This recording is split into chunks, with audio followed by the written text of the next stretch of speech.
Olá pessoal, tudo bom com vocês? Bom, bem-vindos novamente ao canal Mari História e hoje nós vamos falar um pouquinho de um dos personagens mais conhecidos dentro da Bíblia Sagrada, o profeta Elias. Bom, espero que você seja edificado, curta, compartilhe, comenta, tá bom? E nos ajude a crescer no canal. Bora pro vídeo! O profeta Elias é um dos personagens mais conhecidos através da Bíblia Sagrada. Ele é citado no Antigo Testamento e também é citado no Novo Testamento. Ele foi um modelo de fé e de coragem, mesmo em meio à apostasia, não deixou de anunciar a palavra do Senhor. Elias viveu no século 9 a.C. Neste período, o reino de Israel já estava dividido, e os reis que governaram durante o ministério exercido pelo profeta foram os reis Acabe e Acasias. A história do profeta Elias está registrada nos livros de 1ª e 2ª Reis. É necessário também que venhamos compreender o contexto a qual Elias foi levantado. Ele foi levantado para profetizar em um momento difícil em Israel, pois o povo de Deus havia deixado suas leis e o culto ao Deus verdadeiro, e haviam se corrompido ao adorarem a Baal. Economicamente, o reino do norte estava bem, mas espiritualmente caído, por causa de Acabe e Jezabel e a adoração ao Deus Baal de Tiro e Sidom, que trouxe consequências terríveis para Israel. Neste contexto, então, o profeta Elias foi chamado para ser o porta-voz de Deus e lembrar a Israel que eles eram o povo do Senhor.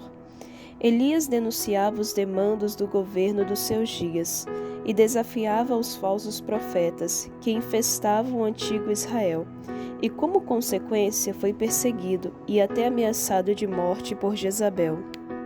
No capítulo 17 de 1ª Reis, vemos que Elias profetiza uma grande seca em Israel. Aqui devemos lembrar que Baal era o deus da vida e fertilidade. Logo, tal seca afetava direto a suposta capacidade desse ídolo de controlar as condições do tempo. E durante 3 anos e 6 meses não choveu em Israel, assim como Elias profetizara. Neste período, Elias foi sustentado por Deus, o Senhor. Ele tomava água do ribeiro e os corvos traziam pão e carne para ele. Quando as águas do ribeiro se secaram, Deus o enviou a Sarepta e uma viúva ali o sustentou por ordem do Senhor.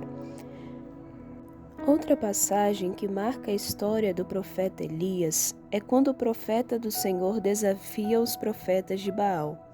O profeta de Deus convocou todo o povo a comparecer no Monte Carmelo para confrontar os falsos profetas. Contra 450 profetas de Baal, mais 400 profetas de Azerá, todos foram ao monte. Ali 2 sacrifícios seriam apresentados, um pelos pagãos e outro pelo profeta do Senhor. O desafio de Elias era que o Deus que respondesse com fogo e queimasse o sacrifício, esse era o Deus verdadeiro. Os profetas de Baal fizeram tudo o que puderam, mas nada aconteceu. Então, na vez de Elias, ele consertou o altar que estava quebrado, derramou água no altar sobre o holocausto. Depois disso, Elias orou ao Senhor. O Deus verdadeiro mandou fogo do céu e consumiu o holocausto por completo. Então, após isso, todo o povo reconheceu que Deus era o Senhor. Mas, também, isso enfureceu Jezabel, que ameaçou o profeta de morte que fugiu para Horebe. Foi um momento de profundo desânimo na vida do profeta. Neste período ele chegou a desejar a morte, mas mais uma vez Deus o levantara e o enviou e o sustentou pelo caminho.